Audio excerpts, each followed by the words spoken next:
Okay, Cone, it's Thanksgiving. Everybody's excited, and they're going to be asleep at approximately 6 to 7 hours. Oh, nap time, sure. For sure. Nap time is, that's our Nap siesta. You know, in Mexico, they get an hour a day to take a nap. Siesta. That sounds awesome. Sounds awesome, but kills productivity, right? You would think so. If everybody took an hour to just go sleep, because you go sleep, then you wake up and you're still kind of groggy. Nobody takes a nap for an hour and wakes up ready to go. Yeah. You know, I mean, so for real, you're losing 2 hours. I don't know the population of Mexico, but I know it's a lot. Yeah. I mean, everybody's taking 2 hours out of every day. I mean, there could be stuff that's invented that just never gets invented. I'd rather power through that hour. I'd rather just get to sleep a little sooner and hit the full REM cycle that night. You know what I'm saying? Yeah, I think it's like a common misconception that a siesta would be a cool thing. Like, I don't know how Fiesta.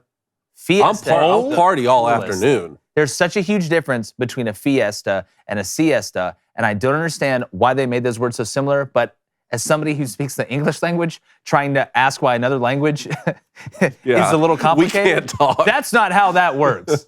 I mean, look, we have so many, what do they call them, homonyms when they're the same as the other one? We got a lot of things. We got a lot of things. We got a lot of things. Blaine, what are your thoughts on homonyms? A couple things here. One, y'all sleep? Yeah, that's true. You don't really sleep, y'all do you? sleep? How is that? Yeah, Blaine's doing God knows. It always makes me sad to know that you don't sleep well. Makes me sad. Darby Lou don't really sleep well. Sleeping. Some people don't sleep. I love sleeping. I'm just. Blaine said he sets 5 different alarms around his house. It's like the kid from Home Alone. No, I set one. You want to hear like, welcome to my life. I set an alarm on my TV. All right, on my TV. I set 7 alarms. How do you set an alarm on your TV? YouTube. All right, go to YouTube and go to alarm. Literally, the alarm is someone screaming. I wonder how many. Wait, is it really? Yeah. But if you just don't to freak sleep, out my neighbors. Just to freak out my neighbors. No why do you need an alarm? No, so look, I'm gonna be honest with you. I probably get 2.5 every night. 2.5 to 3 hours. Yeah. No, you don't. Okay. About 2.5 to 3 I didn't know you're hours every night. pro-lunar. Well, Vampire Life. I don't know why, but I had one was a War of the Worlds sound. You remember the siren that was in War of the Worlds? Wait, no. Just to freak me out. And this, like, for yesterday, I don't know why, but it was a person screaming at the top of their lungs. So I woke up this morning in a panic because I forgot I did that. And when I woke up at like 5:20 this morning, it was someone yelling on my TV. I do not suggest that anybody out there do it. I got up, right when I got up, I was in Spider-Man stance. Right when I got up. All right. Well, we hope everybody out there is going to have a fantastic Thanksgiving. We have a fantastic show for you as well. I'm going to see how many times I can say the word fantastic before we go to the intro. 3.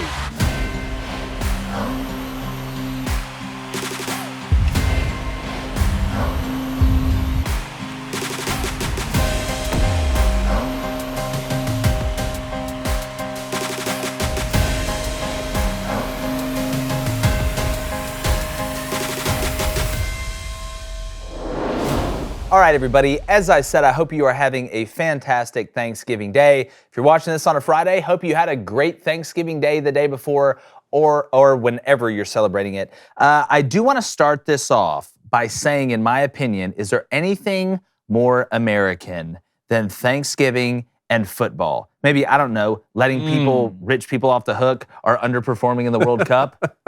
Cone, your thoughts. Name one thing that's more American. You know, on this day, I'm not going to come on here and bash soccer and the U.S. men's national team on this Thanksgiving. I'll save that for tomorrow. First off, don't assume their genders. Grow up. Second off, true. I do want to go around the rim, not go around the rim, go around the room, sit in a margarita, and say, what is the best Thanksgiving dish? What is your staple? Like, it could be growing up. It could be now. We all know the in-laws and everybody that you're going to see are counting on you to do the turkey on the big green egg, right? Right this second. As we're sitting here, I'm getting prepped. How about pressure? Cone, we're live. What are you talking about? Pressure. Getting prepped. Oh, yes.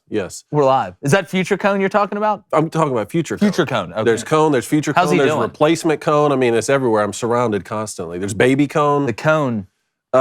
Did we not settle? We didn't settle our favorite Thanksgiving dish? Because I'll say mine again. I don't think we settled. I don't think we settled on it. The dressing. Okay. Now, if we go to that next level, what do you consider dressing? Because because I heard somebody the other day was like, "Oh, dressing, that's what you put on a salad." Get out. Get out. You're I don't. Out of my Thanksgiving. No, out of my Thanksgiving. You give no Thanksgiving. You're not from the South. I don't want to talk about it. Dressing. You know what the dressing is, boys. Okay, Yes. and it's different from the stuffing. You don't have to put it inside the turkey to have a good dressing. If you go to that next level and you make it oyster dressing, I'll love you all the more. But you don't need to. I love oysters, but it's hard for me to get on board with. I'm skeptical hippo about it. You do love oysters, skeptical though? hippo. You're skeptical hippo You've about seen me eat oysters. Yeah. We went down to Bluegill together in Mobile. I introduced you to did do that that. gold. We did do that. Tuna dip? We did do that. The best tuna dip there is. Like, I have no remorse for the Favorite tunas. dish. Look, anybody who doesn't want the oysters in their dressing, I'm not going to hate on them about it. I understand it, but the dressing is the staple. Okay, I like that. Mine, I would, look, some people are going to say, whoa, this is a staple. Green bean casserole with the crisps on the top. A big green bean casserole guy. You get your vegetables, you get deliciousness. It's not the main part of the meal, but it's important. It's like going to the movie and seeing the previews. That's one of my favorite parts of going to the movies is seeing the previews. Is it the main show? Is it what everybody's gathered around the table for? Is it the deep fried turkey? No, but you want to have that experience. Okay, and that to me is the trailer. I don't even know like if I could categorize this as a Thanksgiving dish, but I can eat 1,000,000 crescent rolls. Crescent rolls are fantastic. I could eat 1,000,000. Like now, I want to sit down and see how many crescent rolls I could eat in an hour and a half. Well, how many do you think you could eat? Of at least 200. 200? Yeah. In an hour and a half? No, like if you are really trying, like for money, like for like Joey Chestnut, this thing. For money, I'd probably eat 300. But just for curiosity, because I eat probably 8 to 10. A touch of stomach. I sneak back. I think you could eat 65. 65. I think that's don't about right. Don't I think that's don't fine. lowball me, David. No, I don't think he's lowballing you. I think that's right. 65. Yeah. I could finish 65 in 20 minutes. There's one way to settle this. Yeah, crescent roll off. Crescent roll off. I'm down. I'm down. Dude, we haven't had a crescent The roll off. Blankles, the 2014. Blankles, We all know how that went down. crescent roll In the chat right now or in the comments, tell us what is the family staple of your Thanksgiving? Like I said, it could be when you were growing up. Maybe you started the tradition yourself. I don't know how you get down. Just put whatever the staple that you think really defines. Not turkey. But Don't the put turkey skin. You can put the turkey skin. Okay, Hannibal Lecter. I'm not saying like. the turkey skin's delicious. Yeah, you We eat all that know with it's what? the A best nice part. Chianti. I saw someone. A nice Chianti and some It's a fava fava beans. I saw someone staple for every Thanksgiving they would eat lasagna for breakfast. Well, look, if you're going to eat like a king, you might as well bet like a king. And there's only one place to do that. That is DraftKings, the official sportsbook betting partner of the NFL. It's my go-to when I bet on the NFL. Literally today, we got 3 games, boys. We're about to preview them. So if you download the DraftKings Sportsbook app right now, just do it. Use your computer machine, also known as your phone, and use code BOOSTER, BOOSTER, to place a $5 bet on any NFL team to win their game and get 150 American human dollars in free bets if they do. That's only at DraftKings Sportsbook with code BOOSTER. Make sure you use that code. It helps out everybody, including you and us. Now remember, minimum age and eligibility restrictions apply. See show notes for details. I am going to do one of the same game parlays for this Bills-Lions game, and it's going to involve scoring a lot of points. You got Jared Goff, the gumball smuggler, against the Bills, who are still upset about having 3 losses. Josh Allen, is he going to get a snap when it matters? I think so. But make sure you go to the DraftKings Sportsbook app, use that code BOOSTER, go ahead and place that $5 bet, hit that same game parlays. The bigger the more legs, the more money you can win. Bigger the boost. That's how they do it over there. They're about the people, like us, with the Booster Club. All right? I can already tell what's going on in the Booster Club right now. Yeah. I can feel it. You want me to tell you what's happening? What's happening? Mike's complaining about we don't think USC is good. Oh, he's in there. 100%. Colleen's probably asking why we haven't talked about Notre Dame yet. Sister Okay. Riggs is in there. Blaine is, luckily for us, not overlooking any of the negative comments against him. I can't wait to see which ones are actually going down. I think you understand that as well. But, Cone, let's do this NFL preview. Let's do it. Like you said, Bills at Lions. Points. Points, points, points. Here's the way I look at this game. Okay, the Lions have been hot, super hot. I'm talking about Gal Gadot saving me from a burning building and then realizing I have a fiance and just leaving it at that. I know it's going to be tough for her. I know the Bills are upset about how things have kind of gone down. We looked at the Bills as the odds-on favorite to win the Super Bowl, and guys, they still could win it. I'm looking at the Chiefs right now wondering, and the Cowboys as well, man. If Dak Prescott and them can keep figuring it out, I know we're going to get there. I think there's going to be a lot of points in this game. I don't trust the Bills' defense. I don't trust them as far as I can throw them right now, especially after what they did to me last week, letting the Browns score late. I'll never forget that. I'll never forgive that. Buffalo, you're on the clock. But I do think Josh Allen and them are going to find a way to be able to outscore the Lions. Want to give a shout out to Dan Campbell. They've won 3 in a row. If they find a way to win this one, boys, they find a way to win this one. This is without Jamison Williams. Okay, you add Jamison Williams back to this group with the sun god, Amon-Ra St. Brown, DeAndre Swift, if he can stay healthy, Jamal Williams, I'm going to score more touchdowns than anybody ever thought ever. I hate now that they traded TJ Hawkinson. I know. And on a 3-game win streak after trading TJ Hawkinson, they followed up a 5-game losing streak, Detroit did, with a 3-game win streak. Dr. Jekyll, Mr. Hyde. With beating the Giants on the road. I know, that was the big one. And if you're a Giants fan, I know they play as well. We're going to get to that against the Cowboys. But I do like the Bills to win this game. Do you think the Bills are going to win it? I like the Bills in this game. Yeah, Bills 9.5-point favorite. And here's my question with the Bills. When are we going to see Nyheim Hines like really start going? He had a return the other day. I know, but you didn't bring him over just to be a return. No, I get it. Singletary, I know he's played pretty well last game. He's doing some things out of the past game. But when will Nyheim Hines, a guy that is a game breaker, he can be the difference in the game. I almost parlay him to Tony Pollard to Zeke Elliott. Now, I'm not saying Singletary is Zeke Elliott, but hell, guys, Zeke Elliott can't stay healthy. He can be kind of the Tony Pollard, the big hitter, the home run threat, not only handing the ball when he gets the ball handed off, but also through the passing game. I agree with you, and I think I'm looking at Ken Dorsey right now, Buffalo Bills OC, former Miami Hurricanes quarterback, one of the greatest college teams we've ever seen, those Miami Hurricanes. I think he's going to help center Josh Allen the way that Brian Daboll did these past few years when he was the OC in Buffalo. Josh Allen is still a gunslinger. He was a gunslinger in college. He has a tendency to, he knows how strong his arm is. He's going to squeeze the football in. I think Ken Dorsey's going to center him down the stretch and say, look, you don't need to make every single throw. We know you can make every throw. Look what Peyton Manning and Tom Brady did for 2 decades. Make the right throw. Don't be afraid to check the football down. We have other great players on this team. And I know that you're talking about that defense. That defense isn't great, but you brought Von Miller over for a reason, for his leadership, to be able to make plays. I still think the ceiling is very high for this Buffalo team, even though they've sort of underperformed here through the first part of the season. But I like them against the Lions. Lions have a chance? Oh, yeah, they have a chance. One thing the Lions have been doing the best, one of the best teams in the NFL was running the ball. Yeah. Lions offensive line's for real. They're pushing people, and that's what worries me about this Bills defense. Secondary's fine. You've had some injuries. You're giving up 18 points a game. But the interior of the Bills' defense, and we'll find out against the Lions. Like Ed Oliver and these guys, they really need to start performing, especially if they want to go deep into the playoffs, because the Lions will turn around and hand the ball off repeatedly, and then hit you for the big shot. I'm not worried about the Bills' offense and Josh Allen, Stephon Diggs, the guys they got running over there, and adding Hines, who I think will be a true backup. I don't know if it'll be Tony Pollard worthy. Tony Pollard is extremely good back. No, he is, but Nyheim Hines could hit that home run like he can't have the backfield. Well, I think Singletary too could.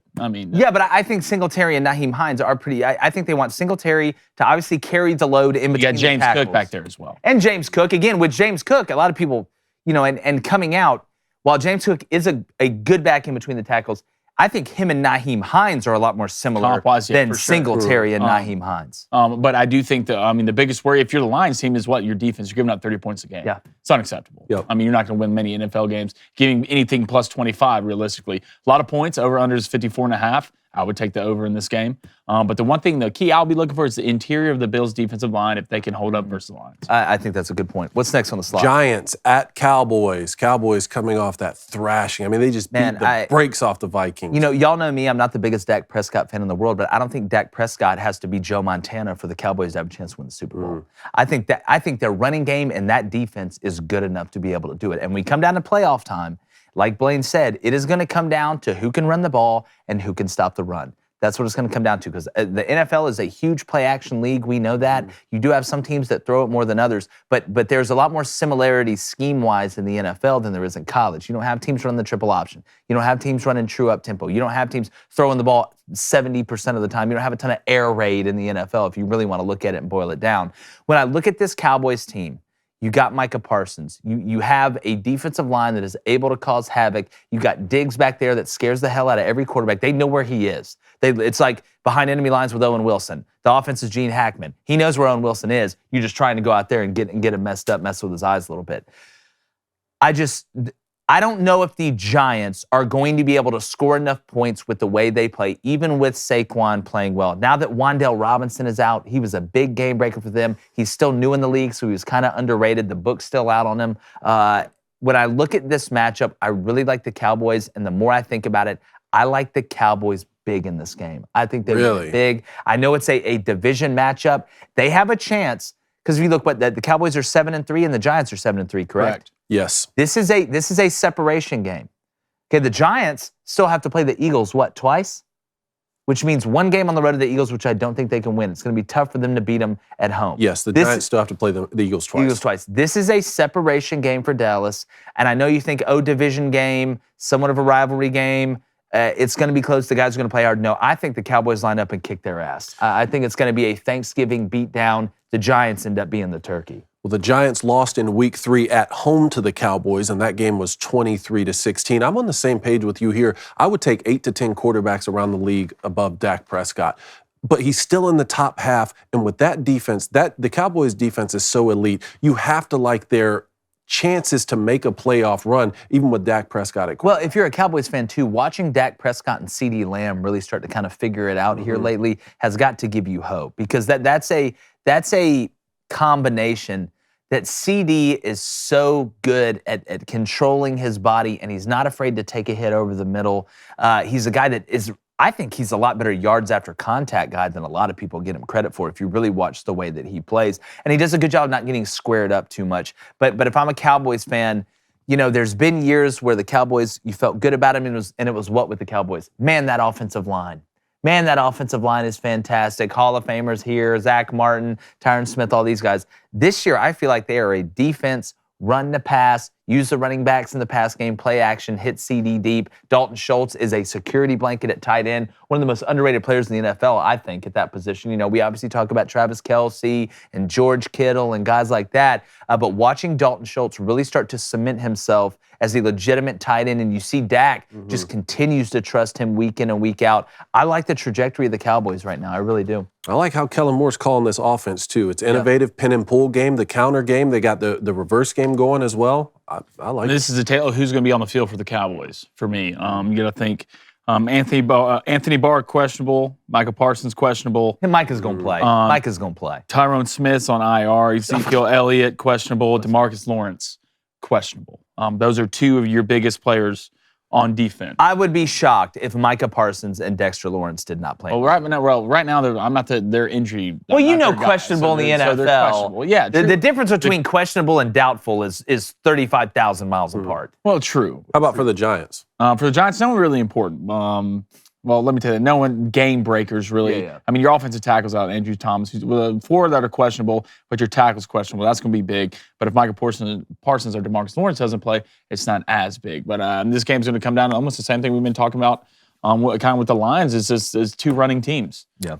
Two running teams. The thing about the Giants' defensive line doesn't get enough credit.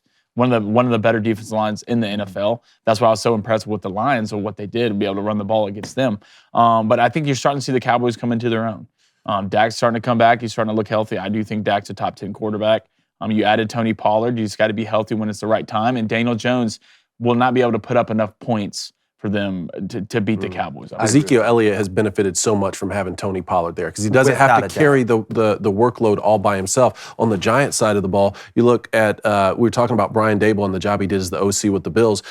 He has gotten the most out of Daniel Jones, and I've been so impressed with what Daniel Jones is doing with his legs this season. Yes. I mean, not only in the scramble game, but even, just breaking contain in the pocket, being able to pick up crucial first downs. You add in the fact that Saquon Barkley has been able to stay healthy. That's why the Giants are 7-3. I wouldn't count them out and going and winning this football game. And if you watch the Giants in the red zone and they scored their first touchdown, I believe, last week against the Lions, they're using true quarterback run game. It's cool. It's cool to see. In the red zone. And Daniel Jones coming out of Duke, he was a pretty good runner of the football. That was one of the kind of hidden attributes, but obviously he's looked at as a pocket passer that runs when he has to. But if you're the Giants, you didn't pick up his fifth-year option. I'm not saying anybody's trying to get anybody hurt, but why the hell would you not run Daniel Jones? Why would you not? I mean, it's not like you're running Patrick Mahomes. You're not lining up and running Q power or lead with Patrick Mahomes. Patrick, runs in his own, separate way outside of, QB sneaks or whatever. So it's going to be pretty interesting. But I'll tell you what else is interesting, guys, this last game. Patriots at Vikings. Yes, and people say, the Patriots can't score. That game against the Jets, was like watching Iowa versus Minnesota. I get it. But this Vikings team needs to bounce back. I know they're 8-2, but that was an absolute abysmal performance at home, coming off a huge comeback win on the road at the Buffalo Bills. You think they would be oozing with confidence. The Patriots defense, Bill Belichick, does a great job of stymieing and taking away what you're best at and making you dribble with your left. And if you're the Vikings, they are going to shut that run down, and they're going to find a way. Justin Jefferson's going to get his, but I would be shocked if Bill Belichick let Justin Jefferson run wide open like we've seen sometimes. I've seen Justin Jefferson and Devontae Adams running wide open more this year in games. How do you lose those guys? If there is one guy on each one of those teams that is not going to beat me, it's Devontae Adams from the Raiders and it's Justin Jefferson from the Vikings. Mm-hmm. I mean, week 1 of this year with Justin Jefferson, I think they were playing the Packers. Nobody covered him. Just running wide open. Like nobody knew about the guy. I don't think the Patriots are going to be able to score enough points with the weapons that they have. They're going to have to win this one. Ugly, low scoring. And you say, Jake, well, the Vikings scored 3 points last week. Let Blaine down on his bet. Why do you think it's going to be different this week? I think Kirk Cousins and those guys find a way. What time is that game? Do we know what it is? 7:20. Oh, no. Oh, no. Oh, no. I want to change my pick. I want to change my pick. Murder, She Wrote comes on at 6, guys. What's Kirk? Cops are on is on at 4. I like the Vikings to bounce back after what happened last week, but I do think the Cowboys exposed some serious flaws, and it wasn't just an anomaly. We saw them in prime time against the Eagles. The Eagles exposed them too. So I don't feel as great about the Vikings making as deep a run in the postseason as I did earlier in the year, but I like them to bounce back at home after that performance. Yeah, this game has like a 20-10 vibe to me. Like really? Somewhere around there, like low scoring. You know, Justin Jefferson makes a big play. Then maybe Dalvin Cook breaks a big run. The dam's going to break eventually for the Patriots because I think the Vikings do have too many weapons. And I don't think the Patriots are a threat enough offensively. Mac may take them down on that first drive on script and go score a touchdown, but I don't see the Vikings being able to move the ball consistently the Patriots being able to move the ball consistently. And the Vikings defense got so embarrassed by my running back too, Tony Pollard last week, but we're not going to get into that. I like the Vikings to win this game, bounce back, and get to 9-2, guys. Look, we can harp on the Vikings playing bad last week or playing bad against the Eagles that 1 week, but they win this one, they're 9-2. I think if you'd asked any Vikings fan or the coaching staff before the season, hey, would you guys like to be 9-2 after 11 games? I think they would say, yes. Yeah. I think it's pretty simple. I like the Patriots in this game. To win? To win, yeah. The spread's Okay. 2.5. Oh, God. Give me the Vikings right now. Lock it in. 2.5 Vikings, over under 42.5. Patriots, the best defense in the NFL from top to bottom. So I look, and this game is at 7:20, so we know what Kirk Cousins is going to be. And after giving up a game where they gave up 8 sacks, you're not going to walk into really an easier matchup this week against the Patriots D-line, who are absolute problems. This is what the Patriots are going to do. They're going to run it, run it some more, and hey, guess what? We're going to run it. So we're going to find out the interior of this Vikings defensive line. Dalvin Tomlinson out for the Vikings. That is one of their D tackles who's extremely good. So we'll see. We're going to figure out the Vikings toughness Sunday. That's what I'm excited to see. But but how do you go 8-2 in the NFL without being tough? Like I think we jump to conclusions with the Vikings way too much, in my opinion. They're 8-2 in the NFL. There's not a bad 8-2 team in the NFL. They weren't playing Alabama A&M or Helen Keller State of the deaf, blind, and mute. They're playing NFL teams. Toughness, they just came back and beat the Bills when they were down 14 on the road in the cold. I don't think we need to challenge their toughness. I think the execution part of it and the consistency part of it in big games with Kirk Cousins, who I'm a fan of. Is he upper mid? I think we, came together upper mid, which is not mid, which is what I said. But I tell you what, guys, I want to transition to a segment that I think people are really going to enjoy. Thanksgiving sports moments, the top ones. Okay, we're going to pick a couple of our favorite Thanksgiving sports moments. Some you'll remember, Mark Sanchez, and some you probably haven't heard about. Let's go ahead and talk about it. All right, so in honor of Thanksgiving, we know there's been some unbelievable sports memories in multiple sports on Thanksgiving. We wanted to give our top 2 each Thanksgiving sports moments. Spanning through history. You want to go back to 1912? That's totally fine. Hell, you want to go back to 1712? That's totally fine. Great year. Cone, that was a great year. There's a lot of good football that year. Cone, you start us off. What are your top 2 Thanksgiving Day sports memories or sports performances? All right, so when I think of Thanksgiving football, I think of one man and I think of 3 numbers. Randy Moss, rookie season, 3 catches, 3 touchdowns, 163 yards. on 3 catches. Let's roll this clip here. Oh, a little flea. Ooh, a little 120 throwback. Oh, let it go. Look at Randy. Look at the separation right there. He's so fast, such a long strider that can fly. Randall Cunningham's like, I'm gonna close my eyes and throw it as far as possible. Hey, another one. Yeah. It's like when that older kid who's in 5th grade. And how about this one? How about this one? Get off me. Look at this. Gone. Watch this move right here. Watch this move. 1, 2, 3. Going inside. Nope. Got him. Gone. You want to know how fast somebody is? Count how many steps it takes him to go 10 yards. Randy Moss just went 10 yards in 3.5 steps. 3 catches, 3 touchdowns, 163 yards. Remember, this Vikings team went 15-1 that year in his rookie season. Ended up losing in the NFC Championship to the Atlanta Falcons. I got to see them play that year, actually. Really? One of my birthday gifts. My This parents was a little took me to the personal Georgia for you. Dome. That was the Jamal Anderson. Oh, the Dirty Bird. The Dirty Bird. I can still do the Dirty Bird. Can you? To this day. That was awesome. Sound effects maybe. That was awesome. But I think Thanksgiving, Randy Moss doing that. You love to see it. You love to see it. What's your second one? My second one, Earl Campbell. Earl Campbell on Thanksgiving Day in a battle for Texas. We had the Houston Oilers and the Dallas Cowboys in 1979. Earl Campbell had 33 rushes, 195 yards, and a pair of touchdowns. You said, wait a minute, 13 rushes? 33. Oh, 33. 33 rushes, Okay. Still 195 yards, impressive. and a pair of touchdowns. Check this one out here. The slide. Hey, man, he runs so similar to Bo. I know they're both 34. I know Bo's faster. But watching them operate, it's so similar to me. And those Oilers jerseys still went hard back then. Powder blues. You can't go powder wrong with blues. it. Bring back the Oilers. Please, bring them back. Literally bring them back. 195 yards. That's a pretty good day. Look at that cowboy hat. I need one of those. I love the 70s. I need one of Look at Earl Campbell. Ooh, a little power.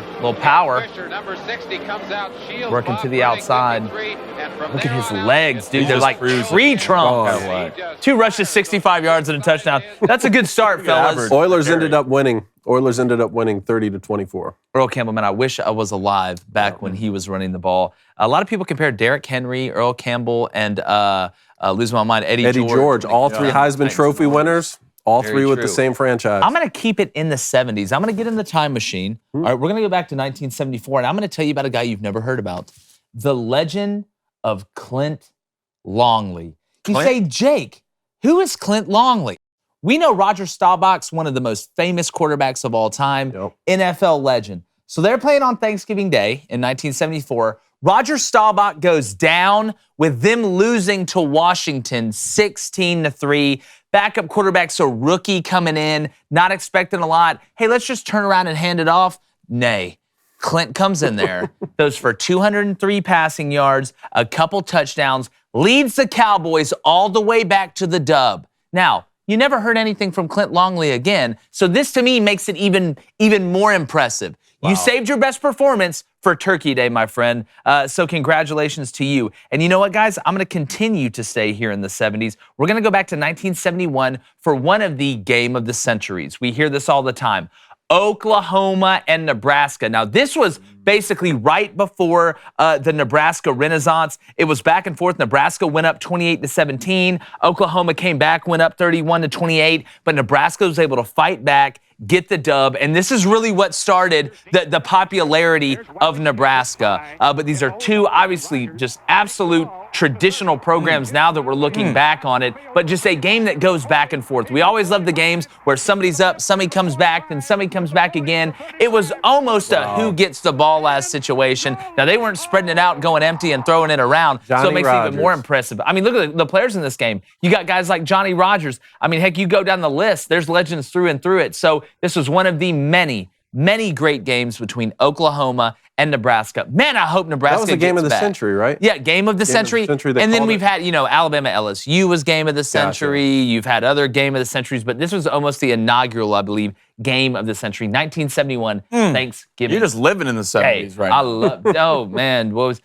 you Days of Chains. Days of Chains and Bell Bottoms. I love it. Hey, let's speed up a little bit. Let's go to 2004 with the Omaha King, Peyton Manning throwing for 6 touchdown passes against the Detroit Lions. Just absolute butter. I remember this. Absolute butter. The only other guy, he actually passed Dan Marino in this game for 49 touchdown passes on the year. And the only other quarterback to do this on Thanksgiving Day was Bob Greasy. And Peyton did it in 3 quarters. Didn't even step on the field in the 4th. Didn't need him. So this is what Peyton, healthy Peyton is absolute dimes. Is that, oh yeah, that's Marvin Harrison right there. I'm sure Dallas Clark is running around somewhere. His son's pretty good too at Ohio. Yeah, he's going to be pretty good. But you know, the crazy thing about this is look at all these touchdown passes. I have yet to see Peyton Manning throw a touchdown pass over 30 yards. You want to know what that means? He's destroying people in the intermediate and short game. Yep. Dave Tollefson, one of my good friends, was the backup defensive end for the Giants when they won the Super Bowl twice. I always asked him, who are the 2 hardest quarterbacks to face? And he said, well, it's an obvious answer, but it's not an obvious reason. He's like, it's Tom Brady and Peyton Manning. And I'm like, why? He's like, it's not because of anything crazy other than these guys were willing to throw the check down all the way down the field because the 2 greediest people of all time outside of politicians are quarterbacks and offensive coordinators. I just think it's fascinating to watch Peyton operate. He's really, it's an old school mentality and a new school offense. It's pretty absolute cool. Pre-snap wizard. All right, let's go down to 2014, I know guys. what this is. The play we can never forget. It somewhat stinks, but it's Mark Sanchez showing us his wheels. All right, against the New England Patriots, you're down 14-0. Run the clip and see what happens so we can all laugh. Show him, Mark. Show him. Oh, no, Mark. Oh, no. Anything but that. Oh, why you got to do Mark Sanchez? The like elusive this, butt fumble. Mark this is the definition of closing your eyes before you run. Runs right into the back of his right guard.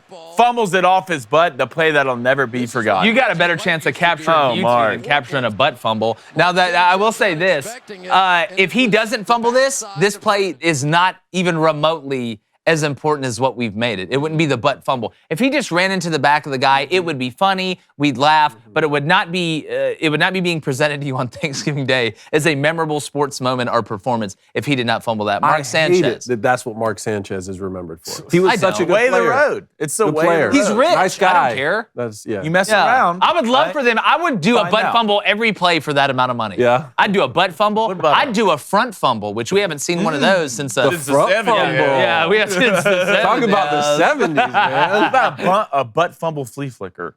Yeah, that was one that we had drawn that one up, and then we were. I mean, we never really saw it on the field. Yeah, we were going to run that, and then we decided that we wanted to try and win. Like the Flying Lotus. We can't really show it in public. That's exactly right. How about some honorable mentions here? Hold on, we got, how about Sterling Sharp with the Packers against the Cowboys in 1994? He had, let's see here, 9 catches, 122 yards, 4 touchdowns.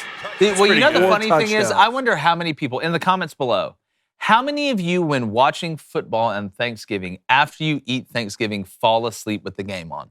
It has to be 75%. At least 75%. I'm watching the game harder than anybody, and that turkey just starts to chop at you. What's that? Through the day. Once that second plate goes down, next thing you know, that couch is looking real nice. For some reasons, the Vikings are playing. Why do I feel warm? Yeah, why are there pine cones around inside, stuff like that? Next thing you know, I'll wake up 4 hours later, and it's the greatest sleep I've ever gotten in my life.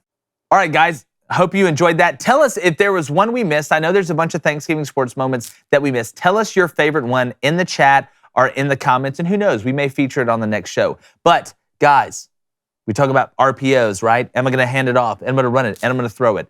We want to throw it to an interview we had, and I think it's going to be very interesting for you sports fans out there.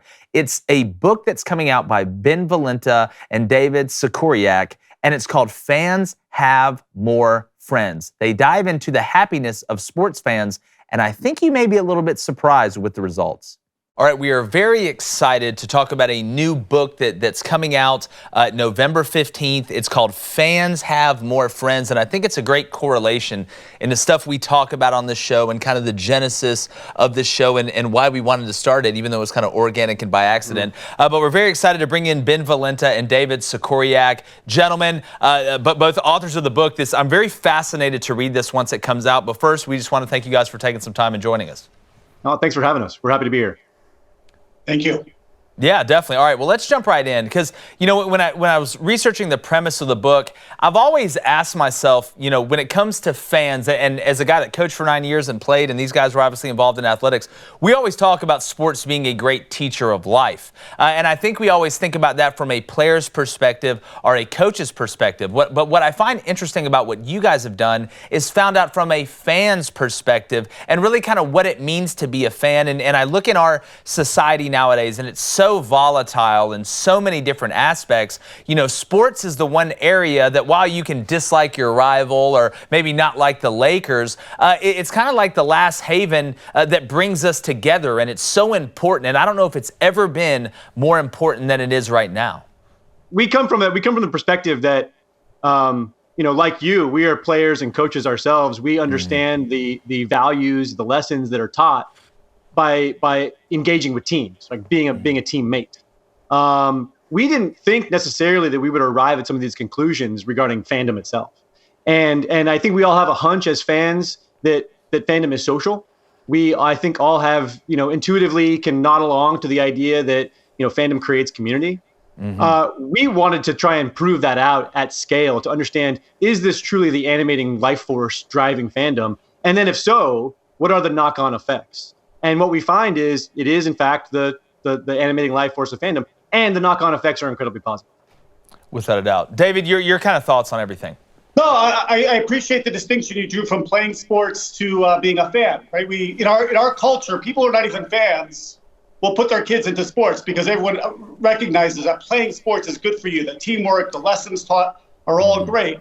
What we're putting forth there is like being a fan is actually better for you than playing. We're all for playing sports, as Ben said. We're both coaches. But being a fan kind of has benefits that you can take with you all throughout your life. Eventually, we all stop playing ball to some degree. Yep.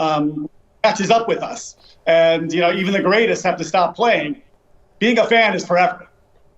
That's without a doubt. And, some of the numbers in here, some of the takeaways, I know you guys, like you said, Ben, it had to be just fascinating to come to these conclusions. I mean, I'm looking at it. The more engaged the sports fan, the stronger the family ties. Fans report higher satisfaction with their careers and relationships. And Ben, you said something. I'm from Auburn, Alabama. That city runs on that university and the fans of that university, whether it's through football, basketball, baseball, and it's what brings everybody together. There's not a whole lot that can bring people together to throw toilet paper on a tree, but it does give you, that sense of purpose. And I find the numbers in here fascinating. What was the one that jumped out to you guys? And they may be different. I'm sure they probably are. What was the number that jumped out the most to each one of you? For me, it was when we started measuring loneliness. When I think we all recognized, even pre-pandemic, we all recognized that loneliness is a pervasive problem. And I've seen a lot of articles come out lately around loneliness problems that plague teens, middle-aged men. Various demographics suffer from this issue. And it's pretty simple to think about the idea that fans have more friends than you'd expect them to have less loneliness, more belonging. But when we actually were able to quantify that and use academic measures of loneliness and then organize that data by their fandom, what we see is a tool. It puts in sharp relief the notion that fandom can be a tool that we can use to actually improve our well-being, improve the quality of our lives, and ultimately lead to a better society. Yeah. David, how about you? Yeah, it was when we started pushing the envelope, and really the pandemic, we had nothing to do, so we were exploring areas that we wouldn't normally explore. And what we found was the bigger fan you are, the more trusting you are of various institutions in our country. We have this kind of declining trust in institutions, and the bigger fan you are, the more confident you are in those institutions. And the really interesting thing there is, some of these institutions, take for the police, for instance, are polarized, right? Democrats will have more negative views than Republicans towards the police. But what you see within both groups, the bigger fan you are, the stronger your trust in that institution is. And it works the other way, where things like scientists, professors, news media that are vilified more on the right and are rate higher on the left amongst Republicans. Each one of those institutions, the bigger fan you are, the higher your level of confidence is in those institutions. So that's when it dawned on us, like, it's actually even bigger. Like, the socializing we all get but it changes your outlook in a certain way of the world. All this interacting you're doing with people is really good for you, not only in just healthy and you're happier as a person, but you also understand or can connect with different types of people. And that, in a divided country, we felt that's like a really important message to get out. Yeah, and I love how they went below the surface level, David. Yeah. I think that's really where the meat is. No doubt. There's an ancient proverb. It goes something like, me against my brother, me and my brother against our cousin, me, my brother, and our cousin against the stranger. So, like, clearly humans have been banding together to form these allegiances for a long time. And one of the coolest things about this show is when we get fans who write in and say, you guys saved sports for me. I had almost given up on sports. I found your show. I love the way that your show is trying to unify and bring people together. What sorts of data did you guys uncover in terms of the direction that sports fandom is headed in America here over the last 15 or 20 years? Well, I think we touched on it in the open. I mean, I think the idea that this is one of those like last safe spaces where people can connect. I think, some of the data, extrapolating on what Dave was just talking about, if we're more trusting of institutions, we're more trusting of other people, right? Sports is this space where we can come together. We are exposed to different types of different people from different walks of life. And what that does is it broadens our worldview. And I think that it's that ability to impact us at that sort of level, like where we're changing our perspective on how we see the world because of our fandom. Like that's what turned us from, we were professional operators, like this is our job, but we went from writing a book about the business of sports to becoming advocates and evangelists for the power of sports. And that's where I think we're in lockstep with you guys and sort of see, what you guys do and applaud what you guys do, because that's what you're doing every time you guys get together. You're sort of living and breathing this idea. And I think that that's really powerful. David? Yeah, the way I think about it is, sports right now is better than it ever was in this country. Despite all the controversies we focus on, we have more access to more games. I mean, you guys are, if you're an Auburn fan, I'm assuming you're a college football fan. There's more college football you could watch on Saturday than you. It's not possible. Even if you watch replays, you couldn't get to. Believe me, I know. And that's great. And that just gives us more points to connect over, more things to talk about. And in kind of, in the trends in this country with technology, social media, us growing apart, we need this more than ever. Without a doubt. The irony here is that sports would seem like another area in society that would divide us. Right? I mean, my mom was born in Columbus, Ohio. I ended up committing to the University of Michigan. That seems like an area where, her family wouldn't really accept me. Well, she hasn't talked to you since you've My mother had. My mother will talk to me. But no, I mean, seriously, that seems like another area of life that would create division. I mean, Jake's about to get married to a girl who went to Alabama. Yeah. Right? Alabama fan, yeah. Alabama fan, and my wife is an Alabama fan. And yet, your research is indicating that this is an area that can actually unify us through our differences. What really stood out to you on that front? Well, exactly. I mean, you touched on it. I mean, Alabama is the perfect example. You're from Auburn, Alabama. I'd imagine some Alabama Crimson Tide fans down there, right? For sure. Half my best friends are Alabama fans. I'd much rather argue with them over the game than watch it with my buddies that are Auburn fans. Exactly. And Dave's a Yankee fan, right? And I'll let him talk about his Yankee fandom. But anecdotally, the people he wants to talk about baseball with are Red Sox fans, right?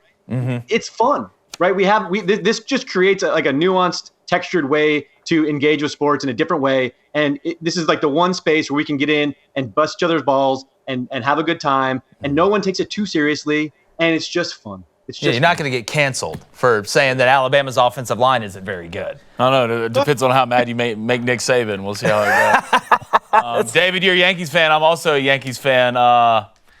Well, what'd you think about the end of this year? And I know they re-signed Aaron Judge, but I'm kind of in the dumps with the Yankees right now. Yeah, they've been trying out the same kind of formula, and the Astros are doing laps around the Yankees, and even the Rays are doing, a third of the payroll. So it's the decision making is really tough for the Yankees. Yeah. The Yankees owe you an apology still. Yeah, they do owe me an apology. We won't go down that road, down that rabbit hole of just treachery. There's one thing, I'm looking at these numbers here, and 61 Americans report experience loneliness and not fans. Do these numbers get skewed at all when you're just going for an absolute trash like the Browns? Like if you're a Browns fan? Does it depend on the success of your organization? Because usually when we're doing worse, the lonelier I feel. I guess there are some guys you could team up with to be lonely together. Yeah, that's in the your point. team. Yeah. But does the numbers get changed at all depending on the success of the program? No, it's the same. Wow. It's the same. And we've teased this out as much within our data set. We can isolate, what teams you're a fan of, and as best we could of taking Patriots, and I hate to say this, Red Sox fans, and seeing if they were not happier. And looking from big cities to small cities, the line that we use is a fan is a fan is a fan. Your experience of being a sports fan, same as in New York as it is in Alabama, as it is in Wyoming. You're watching the same games. Yeah, they have the same rules. You react the same way, and you might have good takes, you might have bad takes. It's all the same. So you would disagree that rooting for Alabama is like rooting for the Soviet Union? It has to be perfect, or you pretend it didn't happen? That still might be true. That still might be true.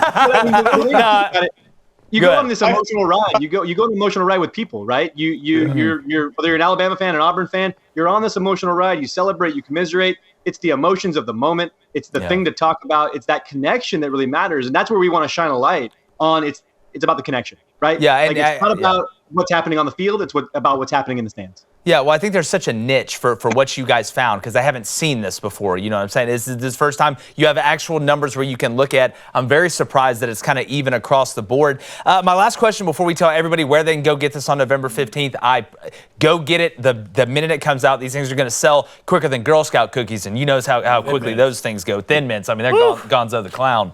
But, when we talk about relationships like within the family, how many memories when your father or your mother's gone or your grandfather's gone, or maybe you met your spouse at the game, just how it can tighten up the bonds that are as tight as you can possibly get. Sports has given so many memories. Like we've talked about putting a book together just of people's memories about, hey, my dad passed away 5 years ago, but every time the Bears played the Lions, I think about us going to Soldier Field. Just how the family bond and the family union. I know that's another aspect you guys looked at.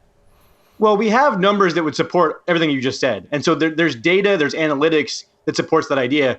But I think what I would encourage people to think about is to personalize some of the numbers, and to think about it in those terms where this has been the thing that has galvanized my relationship with my father, my brothers, my friends. It's the thing that we talk about. It's the thing that brings us together. And I think when we think about it in those terms, I saw all three of you guys nod along at that point, right? Because I think you can all recognize that thing.